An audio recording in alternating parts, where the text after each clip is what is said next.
আসসালামু আলাইকুম, সবাইকে স্বাগতম। হিসাব বিজ্ঞানে যদি রেওয়া মিলে দেওয়া থাকে প্যাটেন্ট 10,000 টাকা, রেওয়া মিলে দেওয়া আছে ডেবিট দিকে, আর ব্র্যাকেটে লেখা আছে 10 বছর। তো এটার সমাধান কিভাবে করব? সমন্বয় জাবেদা করার সময় এই 10,000কে 10 দিয়ে ভাগ করি 1,000 টাকা হবে।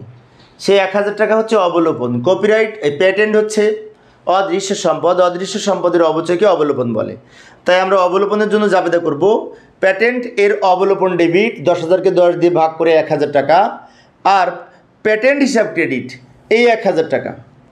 প্যাটেন্ট এর অবলোপন ডেবিট, প্যাটেন্ট হিসাব ক্রেডিট। আর আমরা যখন ফাইনাল অ্যাকাউন্ট করব আর্থিক বিবরণী, তখন বিশদ আয় বিবরণীতে পরিচালন ব্যয়ের মধ্যে প্যাটেন্ট এর অবলোপন নামে লিখব পরিচালন ব্যয় অংশে, বিশদ আয় বিবরণীতে। আরেকবার এই সম্পদ পাশে প্যাটেন্ট হতে বিয়োগ করব, প্যাটেন্ট হতে মাইনাস হবে কত টাকা? ওই 1,000 টাকা।